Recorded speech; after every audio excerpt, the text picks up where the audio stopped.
You're listening to the Surgeons of Horror podcast. Hello, welcome to the Surgeons of Horror podcast. Its purpose is to dissect horror films, both old and new. Today is Alien Day. It's the 26th of April, so we are going to service this by dedicating this podcast to the third installment of the much-loved franchise, which was called Alien 3. I'm your host for the podcast, Saul Murty, and joining me to discuss this is our sci-fi horror guru and resident surgeon, Anthony the Big Cheese Yee. Welcome aboard, Anthony. Hello, thank you. Thank you for welcoming me aboard. So that's the moment I decided to burp. Woo! And then that's, And it all went sour. Cubed. Alien Cubed. Alien Cubed, yeah. So, yeah, otherwise known as Alien Cubed, which I'm not entirely sure why. It was for the part of the first early postal work, I think, came out. It looked like that. And people were going, well, I was like, oh, that's a cute way to get around aliens. Alien Cubed, as opposed to Alien 3. But then I ended up calling it Alien 3 anyway. When you look at the concept of the actual story, it is just one alien that we're looking at. So, yeah, you know, we're not talking about like the Borg Star Trek kind of concept with xenomorphs kind of running amok and tearing people apart. That's not happening here. So that's why I find it interesting. Like, you could understand it if it was just like, you know, to the power of 3. Yeah, 3 lots of aliens. Yeah. Well, the original rumor that came out was it was going to be a Predator-Alien crossover. Also, I heard that somewhere. I thought then Alien Cubed makes sense because there's 3 protagonists: the humans who get caught in the crossfire, Predator, and aliens. And if it had been just like a gratuitous 80s type action thriller film, it probably would have been better than this. Although you disagree. Yeah. In part. And I guess that's what the podcast is about, and we'll get into the nitty-gritty, as it were. So, look, as I kind of mentioned at the beginning, like, it's Alien Day, so like some people may or not be aware of this. So, like, may the force be with you. Sorry, yeah, it is a bit like that. 20th Century Fox, who own the Alien franchise, took it upon themselves to kind of create a date that would celebrate all things alien and xenomorph. The reason they have chosen that date is because it is a reference to the moon on which Aliens is set, which is called LV 426. Oh, right. I never got that. Shut up, computer. I never got that. Okay, that makes a lot of sense. So there you go. So that's why they had to get a date from somewhere. Oh, I see. Yeesh. And every time I see that, I just see a boardroom of men in suits going, we need another holiday. We need something Happy Love Day. Not as crap as that, but something like that. And then cut to Happy Love Day, everybody. Yeah. Let's celebrate love.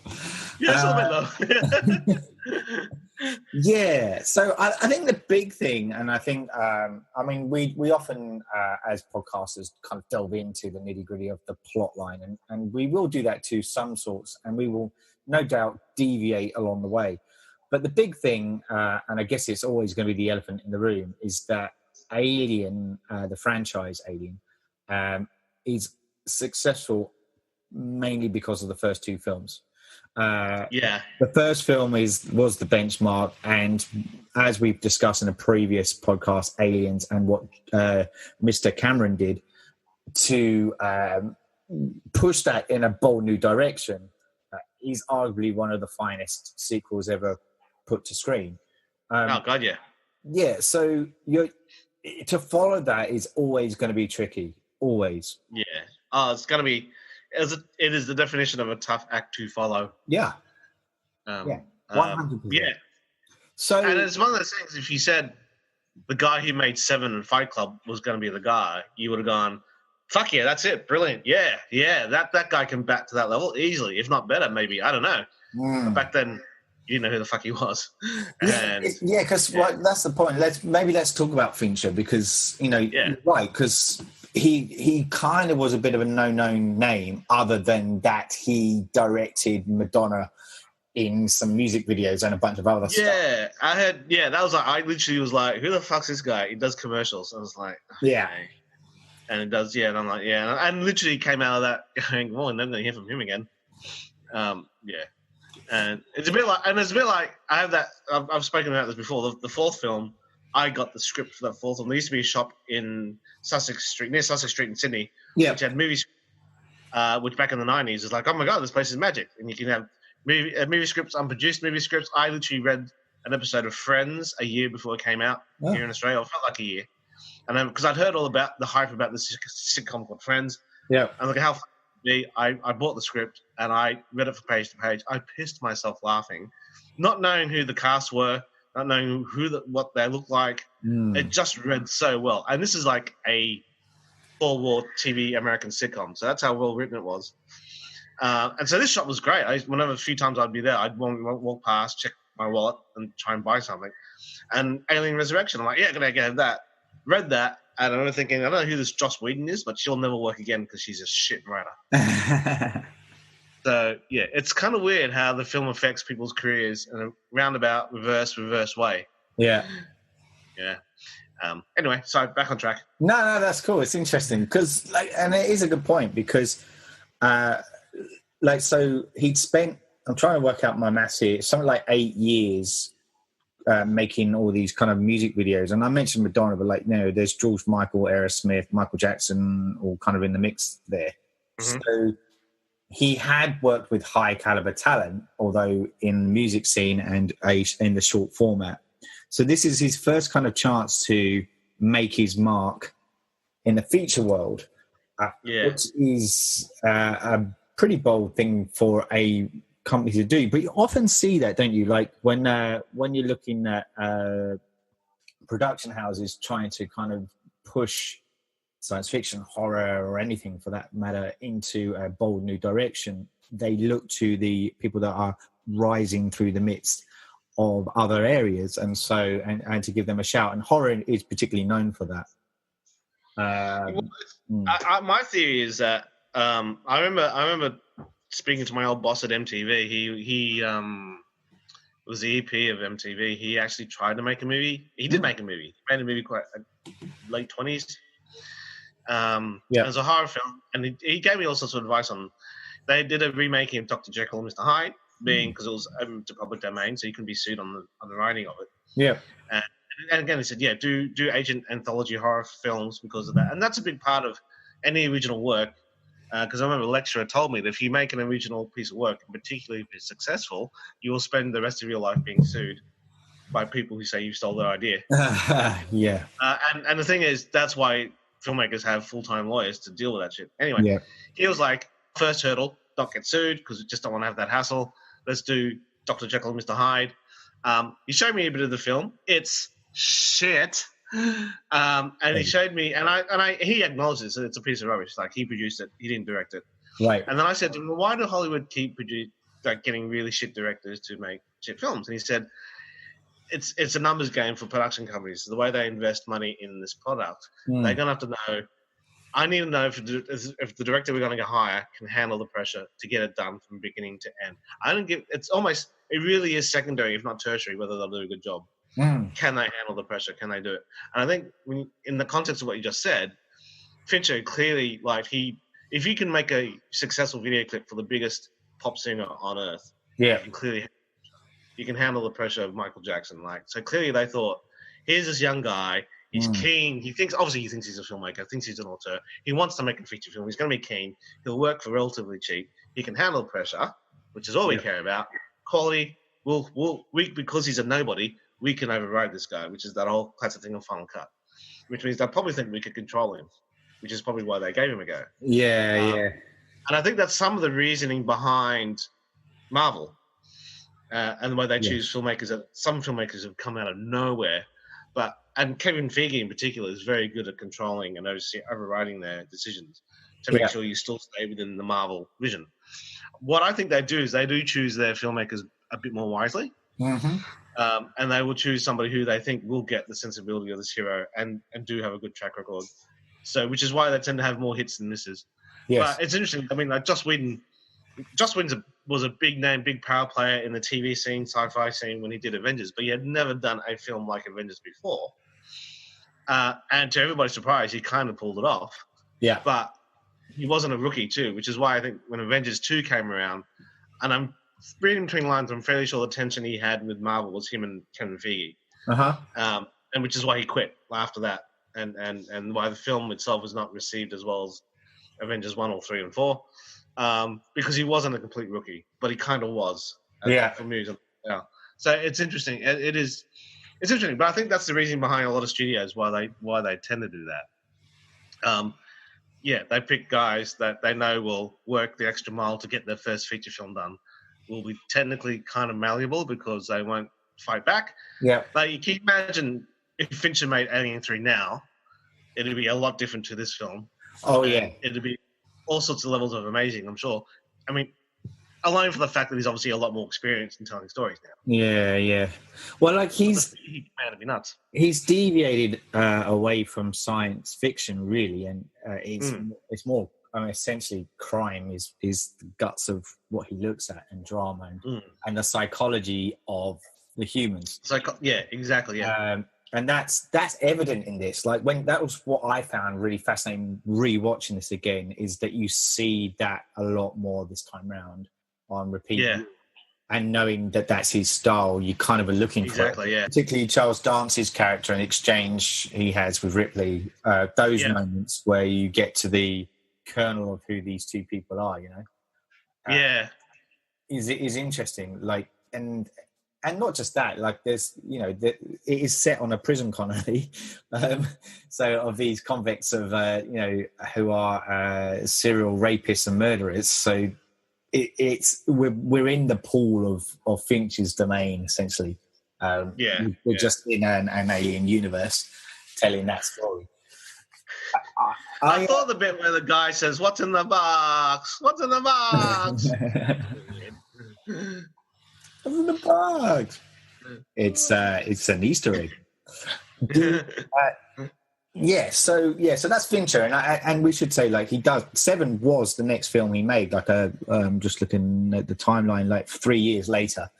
Yeah. So, and that was massive. So it just goes to show that maybe it's just that it was the playing field. Maybe it's as you said, there would have been a lot of cooks in the mix, not just Fincher. Sorry.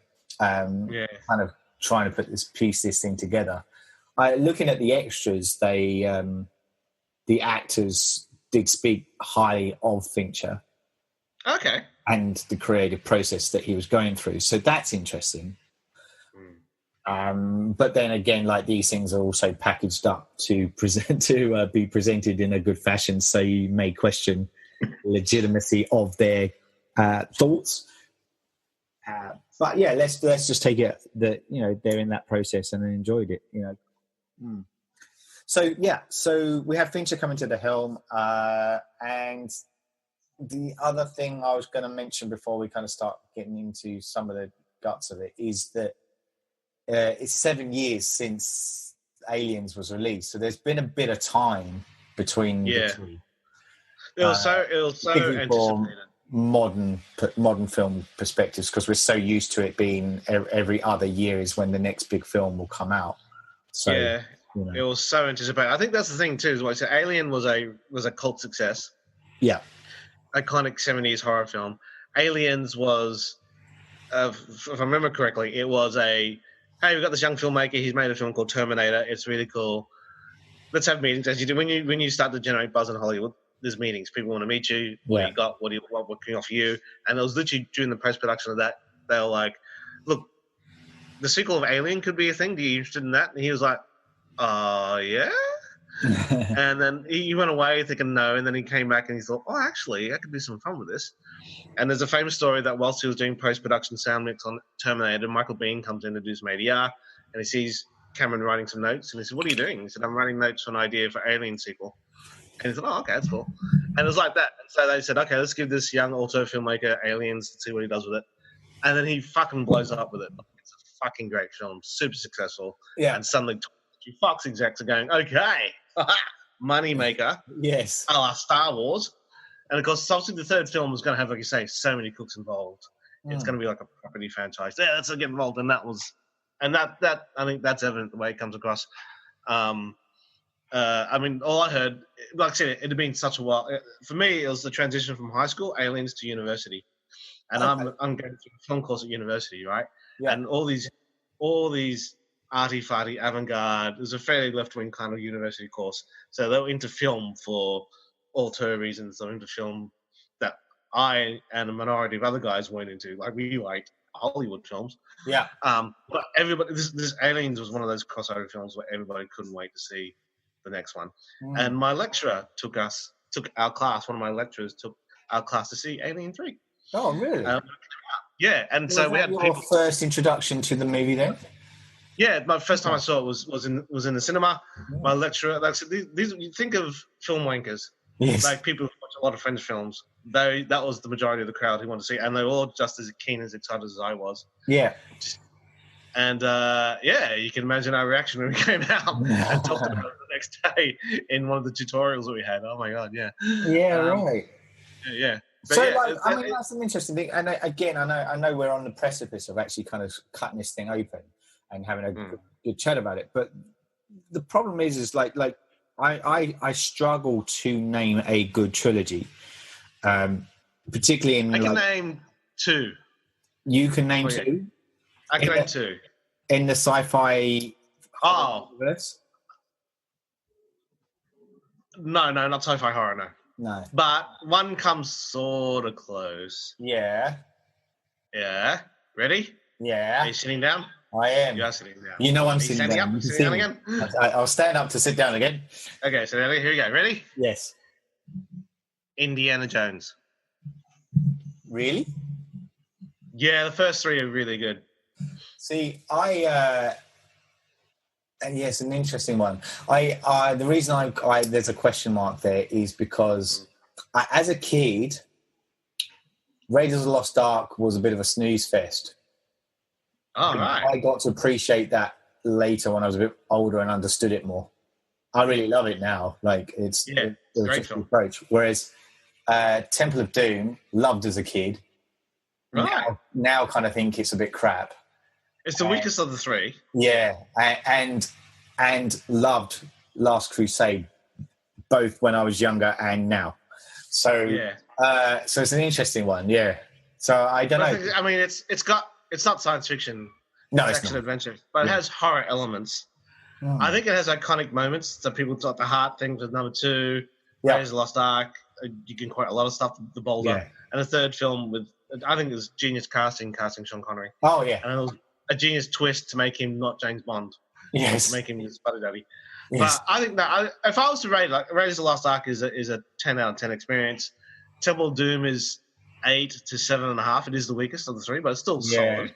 Yeah. And the last film was 9 out of 10. So that to me that's a good rating or above. Yeah, fair dues. If you're saying is there a great trilogy out there? Yeah, I will go. If you really want to hit it with the lens that we want to go at, like Alien, great. Aliens, great. Falls apart in the third film. Yep.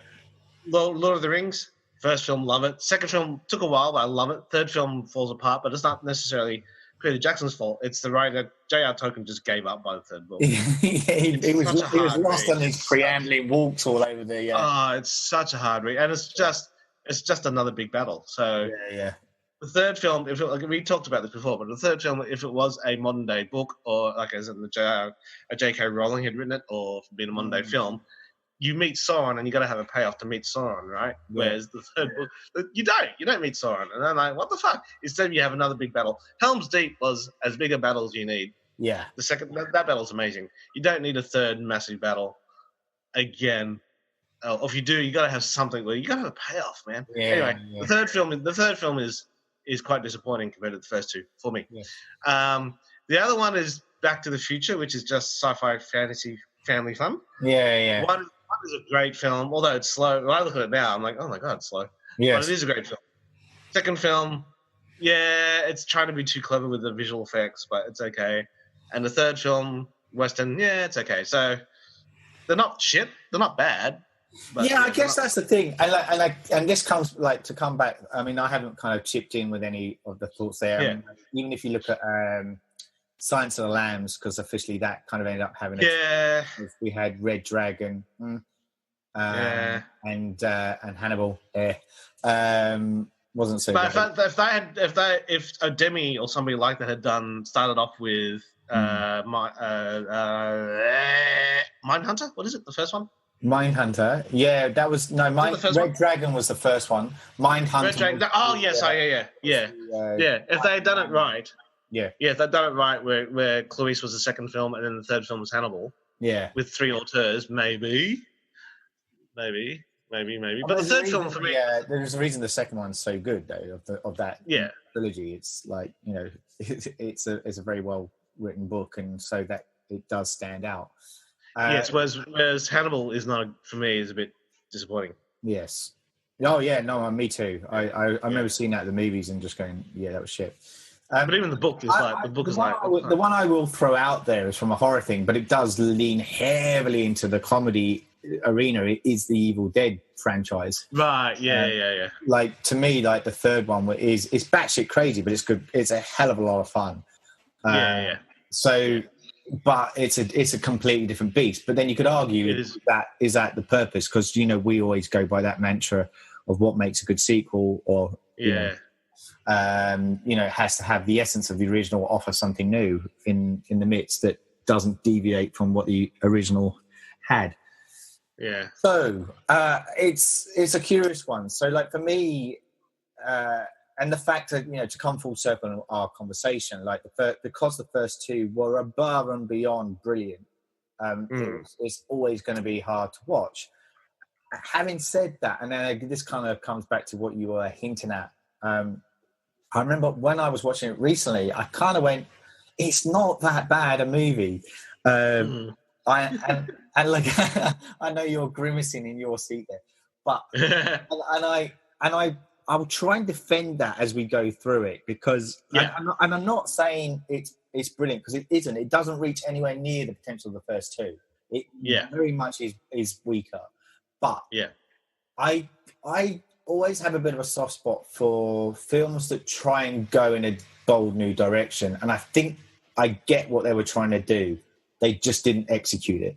So, and that's why. And maybe I'm going to ask you this question too, and you maybe don't need to answer it right now, but is part of its downfall the fact that its cast is primarily a bunch of whinging poms? Just saying. And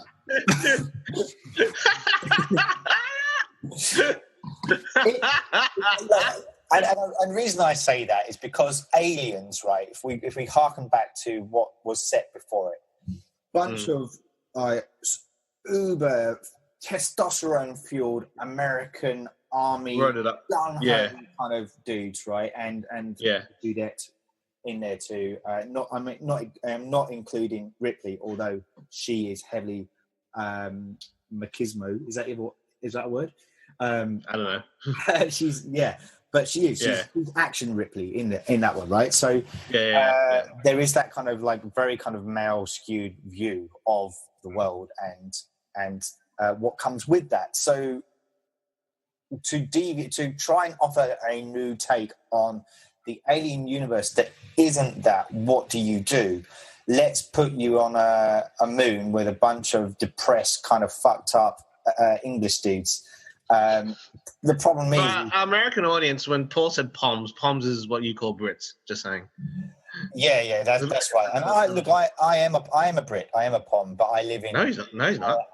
What? He's just insulted the whole culture. No, you're not. You're Australian. I'm Australian. No, I'm kidding. I'm trying to get in trouble. He's British. He can say that. He's British. I am British. So, but look, it's and so I know what it's like to be miserable.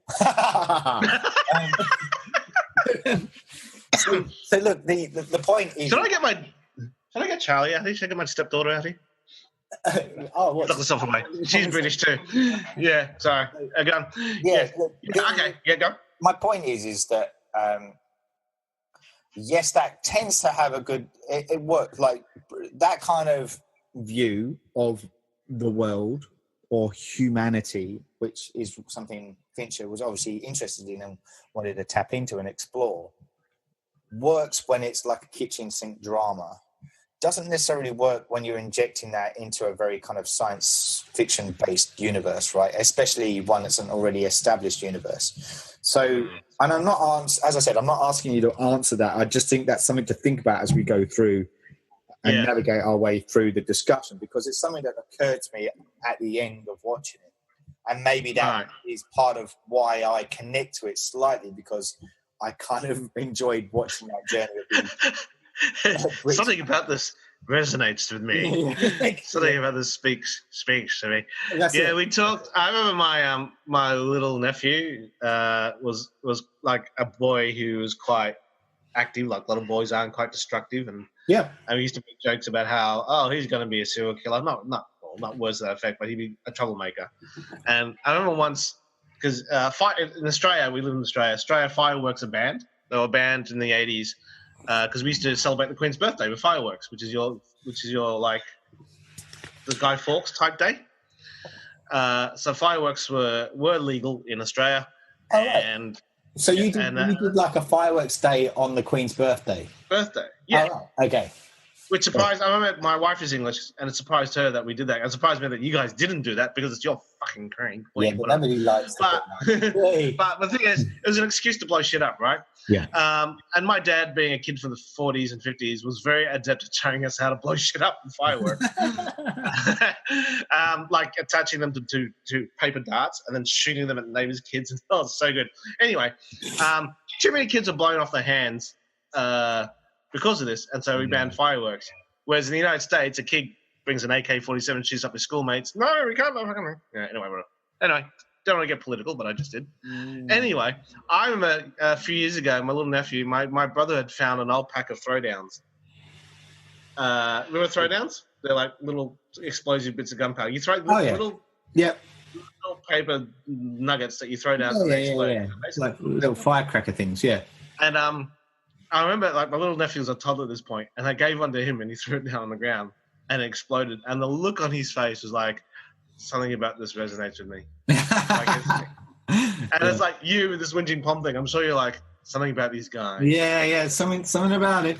I mean, like, the thing is, though, like, if you look at the cast, the people, the actual Brits that are in this, it's fucking amazing cast. No, amazing, That's what I'm saying. Like, back then, they were relative nobodies, but then that's fucking Paul McGann. That's fucking Game of Thrones, bro. Like, you know. Charles Dance, we've got Paul McGann, we've got Brian Glover, who most people will know from An American Werewolf in London. A bit at the beginning. We've got Ralph Brown. Pete Postlethwaite. Danny Webb. Clive Mantle. You know, and Peter Guinness, like these are like, and Phil Davis as well, I should add. He's Miles Davis' older brother. Big, yeah. But that's it. I think that because of shit like this, if somebody would offer you to be a part of an Aliens 7, whatever they're up to now, you take it, because if the film is shit, your career is going to be okay. Yeah, that's right too. Yeah. Although, we have yet to podcast on Alien Covenant yet. That'll be for a future franchise discussion when it rolls round. But some of those play. What was the lady? I can't even remember her name. But the one that the lead, the one from Fantastic Beasts. That lady. Is that what she is? Yeah. I think she is. Yeah. It was kind of like, you kind of think, she was good. I liked her in it. Yeah, she's good. Yeah. But I just kind of don't remember her being in anything else. So, but you've just named one, so now that's just shown me up. There you go. But she was. Hollywood does this weird thing. Well, I find it's a weird thing. It's not weird, but somebody gets the lead role in a major feature film. You're like, who the fuck's this person? Yeah. And then you find out they're the lead character in some sort of obscure HBO TV series you don't watch because it's not on your cup of tea. Yeah. But within the people who watch that sort of genre, they're kind of like an up-and-comer. So that's why they get this fucking... From your point of view, you're like, oh, who the hell is this guy or girl? And she's like that with me. I think she was on some sort of... She's Downton Abbey? Is she? I don't know. I have no idea, mate. I got no idea. You don't know who the fuck she is. Yeah, she's Catherine Waterston. Yes, that's it. That's her name. Thank you. Yeah, so here's the thing, right? So we're probably... I haven't got the timer in front of me, but we're probably about 20 minutes into our discussion, and we've yet to talk about Alien 3 plotline. And I think this is always an indicator for our listeners out there who aren't familiar with our work of how unsuccessful the movie may have been, because we don't want to get into it. we do. We're afraid to rip that Band-Aid off, man.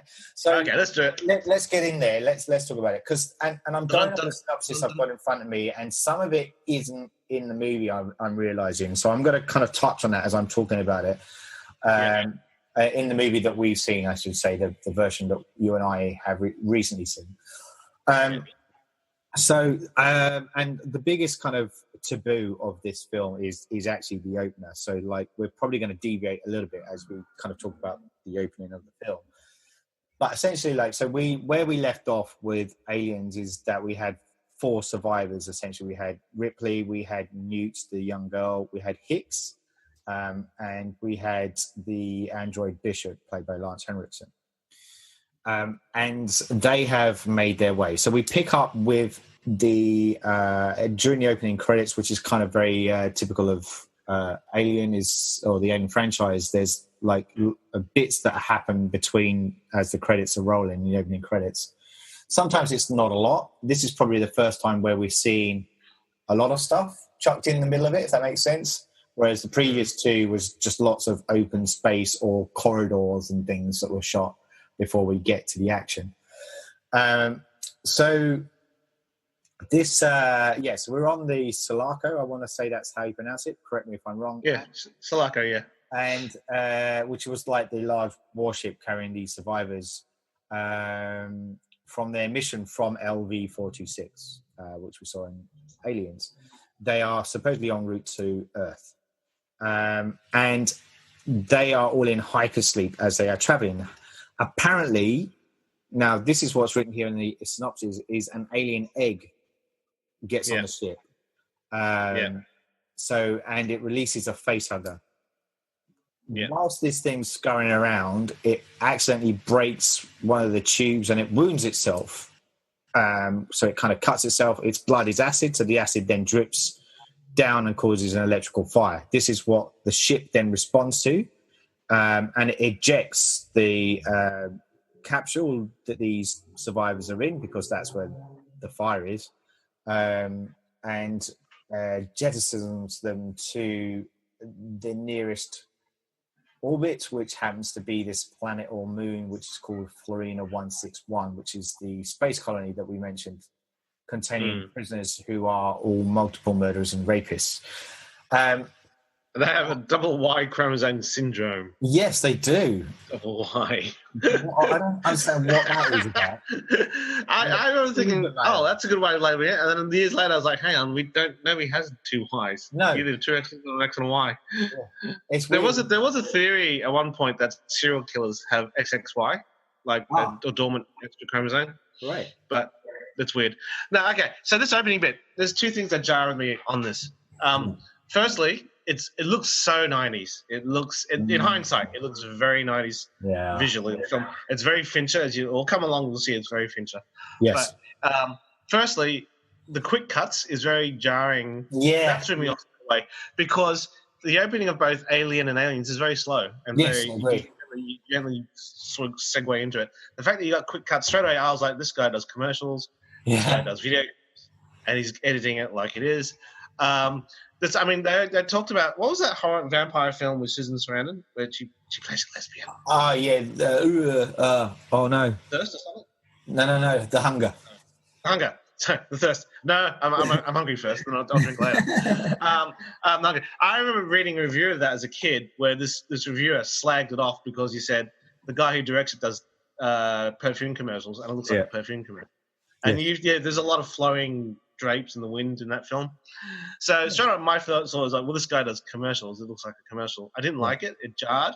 Yeah. The actual story itself is like, the nerd in me was like, how the fuck is an egg in that ship? They would have swept it and checked. And secondly, she needs to actually incubate somebody before she lays the egg. Or I was like, that doesn't how it works, unless she grabbed an egg as a spare egg before when she ran off to chase after Ripley. Yeah. Which maybe, as a self-defense thing. Because if you kill a cockroach, right, they throw an egg. So maybe it's a last minute. Yeah, maybe. But part of me is like, It's like, I hate that little fucking human woman. I'm going to deal with her. But first, I just put this egg over here. Yeah, and then I'll kill her. Like, the fact that I didn't think to look, I don't know. But I got confused. I didn't know the thing had cut itself. I didn't get that. No, that isn't evident. That's what I'm saying. There's stuff written in this synopsis that I wasn't aware of. So I was like, why? So I was confused. I thought, is there two? One dies and sets off the acid, and then the other one, as we later finds out, infection. So I'm confused as all hell straight off the bat. I don't know what the hell's going on.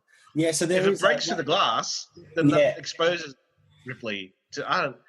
Anyway. Yeah, we don't. Well, we don't know it's Ripley at this point, do we? We all. Yeah, that's it. But maybe. Shown on one of the survivors. One of the capsules, and so when spoiler alert, you find out the girl is dead. Maybe it was her, but then who does bury the egg into? I'm confused. The other thing too is that if you want to get into the sci-fi element of it all, when the first alien attacked Kane, it melted it bled into his face mask, which is how it got into his face mask. That's right. And so it could do it with a lot of control, because obviously it didn't want to hurt Kane. So why didn't it do it for Ripley's capsule? Yeah. Anyway, so sorry about that. I'm confused. I don't like the feel of it. The feel of it is very jarring. Yes. It just feels like an action, at this point, a generic action film. There's no stylization to it. So no. Yeah. Boom. So they're crashing on a planet with 2 Y chromosomes. Yes, they do. And apparently, in the next, and so apparently it crashes into the water, right? This planet or moon is also owned and operated by Wayland Yutani, the company that's behind everything. So sucks the evil company. What are the chances? What are the chances? They just own everywhere. It's like Disney. God damn it! Do they own Alien? Yeah. If not, they will. Yeah, I think they do. Don't they own Fox? Yeah, they do. Yeah, so they own Alien. So hi, Disney. Hi. We love you. Don't kill us. Don't kill us, please. Oh, and no shit, it's too late. Cut to our found footage horror. It was Disney knocking on the door. So, look, and the other bit that it mentions here is that, and this isn't in the cut that we see, but apparently Dr. Clemens, which is the Charles Dance character, is wandering along the shoreline when he sees the crashed EEV just offshore, of which he then spots a strange figure lying on the beach, which is Ripley, covered in mud and small insects, barely alive. He takes her inside and warns the prisoners that an EEV has crash landed and they need to extract it from the water. He performs CPR on Ripley to get her breathing again. None of that we see, right? No, yeah. So they literally they find the capsule on the ground or something. They just open it up, Yeah, so apparently that's happened. I don't know who wrote this synopsis, but I'm questioning what version they've seen. So if you do know, let me know, because that's the extended version for the anniversary. That makes sense. Okay, so which is the one that Fincher refused to commentate on. Really? So when it first came out, it's really shit because all the deleted scenes aren't fixed, right? Yeah. And then they released it again for another anniversary, and they had enough money to bring the actors in the ADR their missing lines, so it suddenly looks a lot better. But Fincher's like, I moved on. Sorry. Yeah, I don't blame him. We want to move on. So apparently that is in there. Like, and as I said, it wasn't on the version I've seen. From my point of view, some of the prisoners open up the EEV and they're kind of scanning around and they kind of see. We hear the guy say, somebody says, "How many are there?" He says, "I don't know, 3 or 4." And he said, "Wait, one of them's alive." So we kind of go, "Wait, hold on. And we know Ripley's going to be the one that's alive." So we just go, "Wait, hold on. You've just killed off Hicks and Newt and Bishop." Like that. No explanation. That was so fucking jarring. Yeah. When I was reading comics as a kid in the 80s, Jean Grey was Marvel. Jean Grey is the Phoenix. She becomes the Dark Phoenix. She threatens to blow up the universe. The X-Men stop her. She dies. Yeah. And then in the post comics, Cyclops, who was in love with her, basically meets another woman. And effectively what the comics do is that they resurrect and they bring her back to life. and she comes back again. And I remember my older cousin David, who introduced me to Aliens, by the way. He was a big comic book nerd, and he really hated it. And I asked why. He said because it made her death meaningless. Yeah, sure. And there's a certain, like, at one level it's like, yeah, why not? Let's do something bold. Let's kill everybody off one of them. But at the same time, it was like everything they'd gone through from a storytelling viewer perspective is pretty insulting. It's pretty, you are spitting on the great film that Cameron had made, right?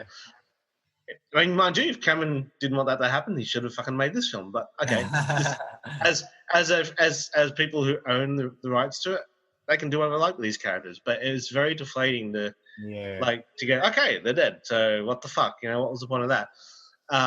From a practical point of view, like, I get that they would have had to cast a different actress because Newt would be a lot older now.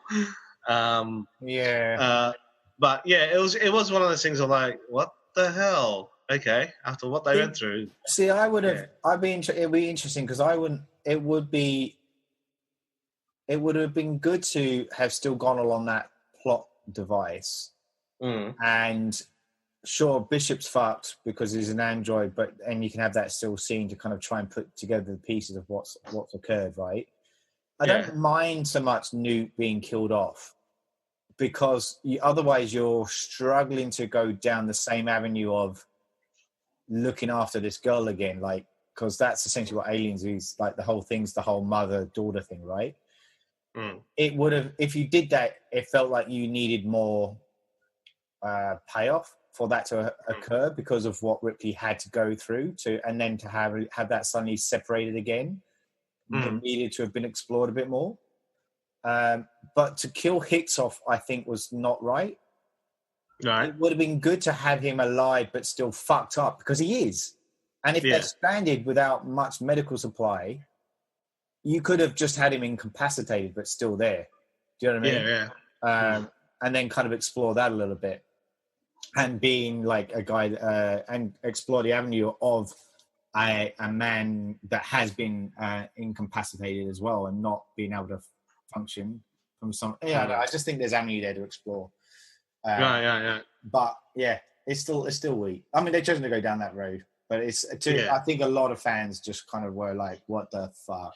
Yeah. When that kind of happened, it just felt like weren't paying kind of enough respect to what made down before. Yeah, exactly. Yeah, so it just makes sense. So you're a bit off balance there. Yeah. So it's a bunch. So we have we do kind of find that we are introduced to some of the prisoners at this point.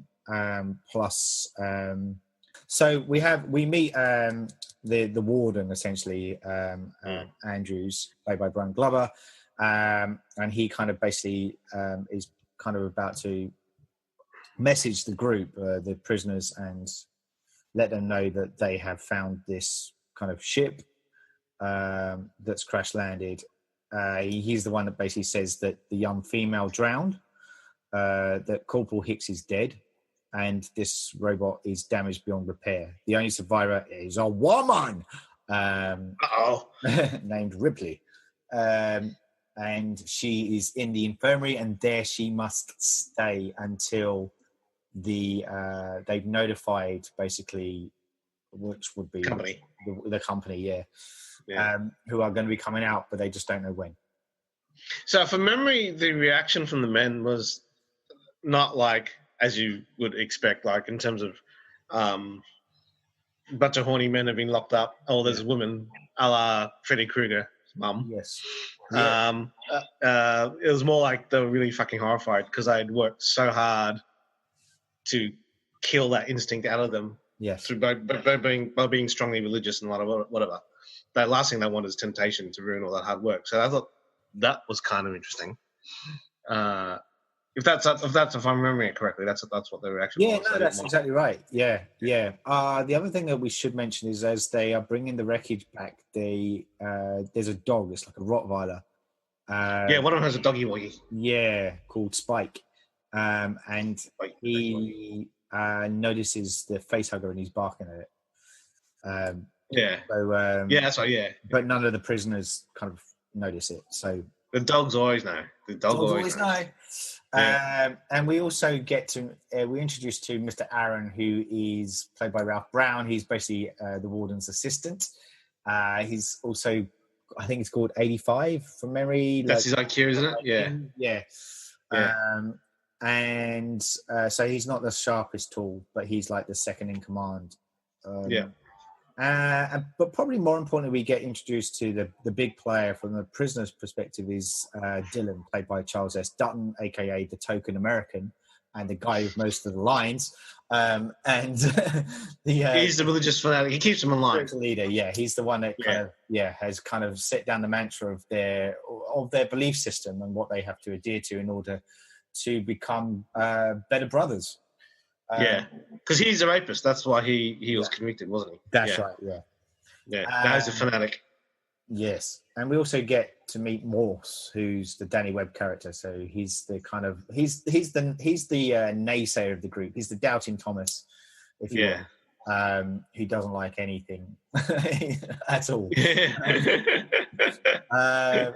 So it's worth just kind of half mentioning him, as I said, because he's the one that is probably the most vocal about the concerns about having a female. And Andrews, the warden, tries to reassure them, and he leaves basically Ripley in the care of Dr. Clemens, aka Charles Dance, aka Lannister. Head of the Lannister.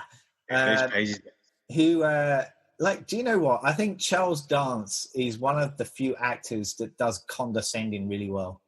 That means he talks down to people. He really does. He's so good at it. I love it. I love him as an actor. That's not me disrespecting him as an actor. I think he's brilliant.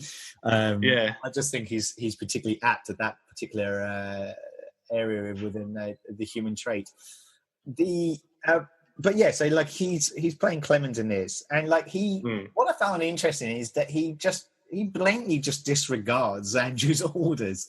Like he freely lets Ripley kind of do what the fuck she wants. It's also one of the few times I've seen him play a good guy. In effect, he's usually such an evil dude. Yeah, the less said about Last Action Hero, the better. Oh shit! I forgot that. Sorry to scar those people out there. So he's essentially kind of we get a bit of backstory about him as well, and they are trying to both feel each other out in a mental sense. They get to do the physical sense later. Waka.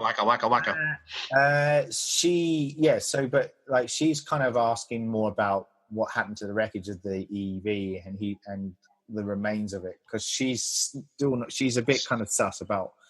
Yeah, she's straight away. Firstly, you can't take your eye off her left eye.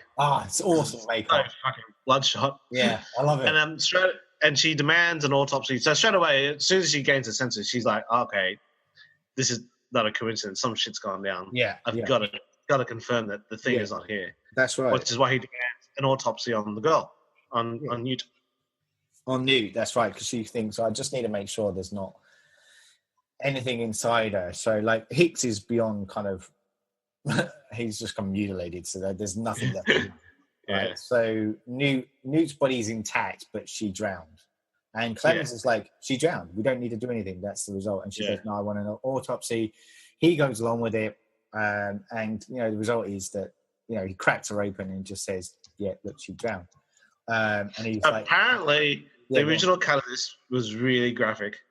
Yeah, really, I found that interesting. I'm glad you brought that up because, you don't see anything. You just see... No, again, it's that quick cutting thing. Yeah. Which I was, at the time, thinking, okay, obviously they're going for a PG-leaning rating because they want their money back. But it was just annoying. It's annoying whenever because again, it's cutting that sort of way, and you just see super close-ups of the knife. Yeah. And just 3-frame edits of something cracking to her skin. But yeah, it's a bit like, okay. But part of me would have been very curious to see what the original cut was. I'm guessing it was just very literal. They're just tearing it to pieces. Yeah. But yeah, apparently the effects artist who made it, he said, I make a living doing horror. I found it a bit uncomfortable. It's like, and he literally said it to the point where I was quite sick, maybe because it was a girl, I don't know. But he looked around and he said, nah, they're not going to fucking put this in the film at all. Yeah. That's right. Exactly. Yeah, so she... Yeah, and then my thing, too, is I kept on trying to look at her face to see if it's the same actress. New character. Yeah, because obviously it's not her. But yeah, that's it. He says there's nothing in there. And that's that classic thing, too, of like, she can't tell him because I won't believe her. But, yeah, he's like, what's going on? I'm not an idiot. And you're doing, oh, hello, somebody just said hello. But yeah, it is. It's one, and it's also one of those weird things from a writing point of view.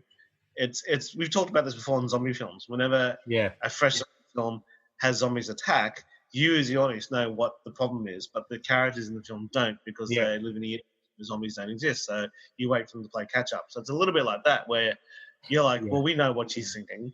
Yeah, he's going, what's going on? So it's that thing of like, well, when did she tell him? How does she tell him? How do the storytellers tell him that there's an alien there, which, as far as the people in this universe are concerned, apart from Ripley, don't know exists. Yeah, that's right. The other thing I should mention as well was just in the lead up to that scene, where we do get a bit of back history about the prison planet or moon, in the sense that it's that it used to accommodate. It was once a prison. It used to accommodate up to 5,000 inmates. But it was reduced to the custodial staff of 25 to keep the furnace functioning there, essentially. So there's only 25 prisoners plus two kind of, the warden and his assistant, essentially. So that's it. It's very minimal. So we do get that kind of backstory too. So then we get the autopsy scene. And as you said, Clemens is like, what the fuck's going on? He said, I think it might be cholera. And he's like, that's right, for like 200 years. Anyway, all that stuff. Fucking anti-vaxxers, man, seriously. So then we get Andrews and Aaron kind of enter the prison kind of staff enter. And they basically kind of have a go at Clemens for doing the autopsy without his approval. And he said, I had no chance. He then kind of does the bullshit answer about it being the cholera thing, and basically kind of sways Clemens onto his side. Sways Andrews onto his side, because he says you don't want to kind of risk an outbreak of a once dead disease. And so Andrews then explains that he wants Ripley kind of confined to the infirmary, and Ripley insists that the bodies are all cremated. And initially Andrews kind of protests, but that's when Clemens then again mentions about the cholera thing, and so Andrews goes, "Yeah, fuck it, do it." Then it's the dog. Isn't it? The dog gets jumped. We get the dog scene. I'm just reading this bit here because this might be another cut scene, because we have two inmates, Murphy and Frank, who bring an ox into the kitchen, hang it up to his stomach. So I don't remember that bit. Originally, it was going to be an ox, right? The dog instead, And they're talking. And I remember it's being confusing because I remember seeing the making of Alien 3. Yes. And they talk about how the alien affects a number of different creatures. Yes. And each one comes out differently because it borrows from its DNA or whatever. Yeah. And I was thinking, I didn't see an ox. What the fuck are they talking about? I like that, and that part of it, because for me, like, they used a dog, and the alien, the xenomorph that we see, has dog-like movements, which I kind of like. I did like that. That's one bonus part of this film, if I could plug it a little bit, is that I actually kind of like the way the creature moves in this, which was slightly different to what we'd seen before. But yeah, essentially, like, we have the dog scene, don't we? Because the dog has gone sniffing around, stuck his face in something it shouldn't have, aka the face hugger thing, and it's kind of got acid, has kind of scarred his face a little bit. And then and then we get that great line. I forget the name of whoever his owner is, but he goes, "What kind of animal would do this to a dog?"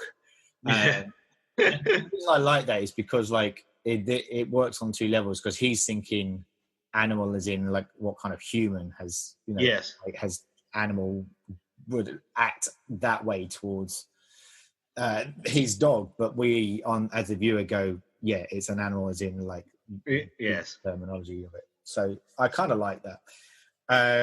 So then what else is happening? So we get some kind of introduction to the blast furnace scenery where they cremate the bodies. So we're kind of getting a prelude, I guess, to what would end up being the climax of the film. That there's these big fuck off furnaces there. yes. Andrews, the warden, reads a bit of a short ceremonial passage in honor of those that have passed. Whilst it's Dylan does a bit of a speech. He's kind of what am I trying to say? He's a spiritual speech that he kind of says. And whilst this is happening, we get the Spike having kind of convulsions and fits, explodes with the chest burster.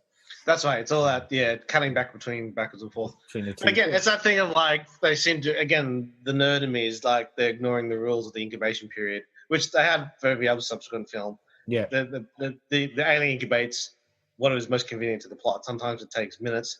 Yeah. In the case of Kane, it took hours, if not a day or something, for it to incubate. So yeah, it's a bit like, how long does it take a vampire bite to turn a person? Well, it depends on what's most convenient to the script. Yes, that's right. Yeah, because it's in. Yeah, so it's like, well, hang on, wait, what? Yeah. I read one really good attempt to try and of a movie, and I can't remember what it was to explain that. Was it depends on your blood type.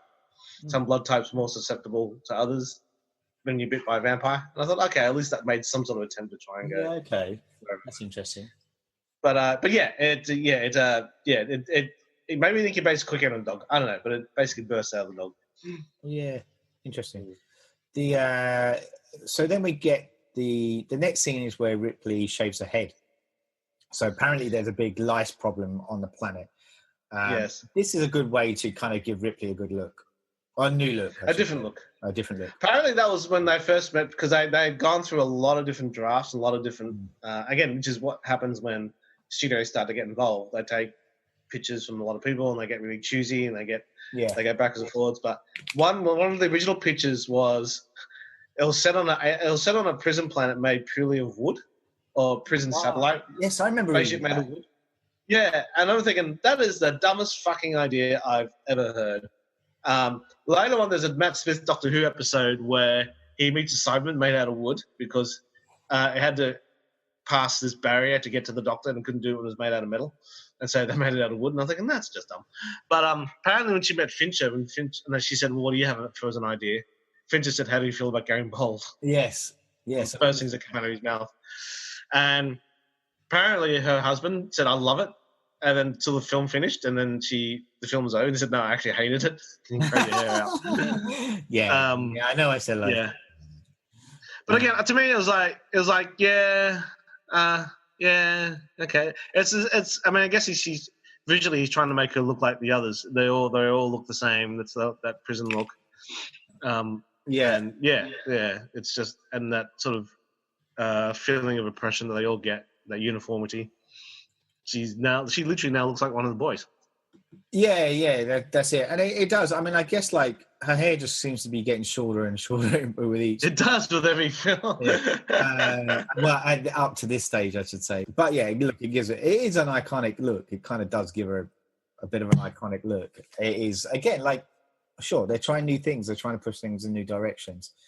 So she shaves her head, and then we are in the mess hall, where Dylan is talking to a couple of the other prisoners who are complaining about Golic, Paul McGann character. They don't want to work with him because they say he's crazy, and Dylan kind of reprimands them for it and says, like, he's an equal, you've got to treat him like one. So already we get the impression that the Golic character is an outsider amongst them. They agree to do so reluctantly. So that's another bit we don't really see in the version that we're discussing. It's a bit of a behind the scenes bit that gets reintroduced. Then Ripley then we get the scene where Ripley enters the mess hall for the first time, Yeah. And she's all shaved. She's all in the green scrubs. And she comes down and sits next to Dylan, who is a bit reluctant that she's sitting next to him. But she thanks him for his eulogy. He, at this point, is quite bold with her. And he says that he is a murderer and a rapist of women. So he's up front, says, I'm not who you may think I am. Yeah, I'm not a nice guy. She asks about her... he asks her about her faith. And he kind of says that this is no place for women in their adopted religion, but they are willing to tolerate her presence. Then we get another bit later on where Clemens and Ripley are talking about the history of the prisoners at the penal colony, how the company kind of closed down, so a bit more background on that, and how the religion kind of came about. She tries to probe Clemens about how he became a medical officer on such a kind of remote place, but he avoids answering her, and he starts asking her about the real reason behind the autopsy. She also avoids the question by seducing him. One of the most moments, like, yeah, it's like, what the fuck? Because we don't see the act of lovemaking happen in the scene, but he just doesn't fit who I would thought Ripley would go with. He is. Yeah. You know, and I remember watching it going, I remember it for the first time, but even more so recently, just going, it just doesn't work. Doesn't it just comes out now. I mean, part of me thinking is, I think maybe in the back of my mind, she's like, I'm going to die here. Like, somebody's out to get her. She just survived hell twice. And then, if you believe in God, fate, whatever, just made a crash on a planet. She's thinking, you know what? I might as well get some because I'm not going to live first. Yeah, well, she kind of says like she hasn't been with, you know, she's been out in space for fucking ages and a little bit horny, you know what I mean? But I mean, we never see it in the original Alien film, but you know, there's the it's kind of hinted at that she has a relationship with Dallas. As I said, we never really fully see that. But if we take that as gospel, Dallas is still far removed from Clemens as a personality. You know what I mean? So just, like, to me, I just went, oh, it just didn't work. It just didn't. That just didn't happen for me. It scars me. I guess when you think of an aliens film, you don't really think about sex. You always think about trying to live. So it's one of those. Yeah, or even if sex comes into play, it's normally out of grief, right? So you could argue that that's it, but normally it's both parties sharing a form of grief, and it comes out in the form of romance or sex, really. Physical contact, yeah. So that doesn't even work as a thing. You could argue that from Ripley's point of view, but Clemens, no, unless he's just up for a quick nookie. I don't know. It's weird. It doesn't work. So what happens then? So then we wake up in the morning and she notices the prison tap on the back of his neck. So she kind of knows that he's was a convict at some point. But he's still a bit reluctant to tell her what the deal is. We then get the scene with Murphy in the isolated tunnel where he finds the shedded skin, and he thinks he hears what is Spike kind of in this kind of hole that's kind of melted from the acid down into the thing, sticks his head in there, and then this thing kind of unleashes on him. He spirals backwards. Oh, no, it spits acid in his face. So he then flies backwards in pain and then goes down into the gigantic fan and is shredded to bits. Yes. At this point, this is when Clemens is kind of notified and he has to go and investigate because he's the medical officer. And he goes to kind of find out what's going on. The warden, Andrews, kind of basically says that he thinks it's one of the inmates that's done it. No, that's not right. He doesn't want. He's trying to avoid the fact it was one of the inmates that's done it, and he reckons that the fans just sucked him in. But Clemens contradicts him, says, "Yeah, but the fan was blowing the other way." So straight away you get this tension of like, okay, it's like a woman aboard a ship, an old sailing ship. You bring one woman aboard, it's bad luck, which is obviously. It's not bad luck, but it's going to distract the crew. So the old sailors used to come up with these old myths. You don't have a woman on board because it's bad luck, blah, blah, blah. Yeah. but what it is men get distracted. So you get a feeling. I got a sense anyway that okay, she's here, shit's starting to happen, bad things are starting to happen. So she may not be directly responsible, but in a roundabout way, she is. Yeah. And then you also have, from her point of view, she's thinking, okay, shit's going down. It doesn't normally happen until I arrive. To her mind is thinking, it's here. Yeah. Well, something's like. So she's got to try and find out evidence once and for all. That concludes the end of part 1 for the Alien 3 discussions. Stay tuned for part 2 in the following episode. Music supplied by Peter Nezik. For more discussions or podcasts, head over to surgeonsofhorror.com or head over to our Facebook and Twitter sites for the latest news and updates.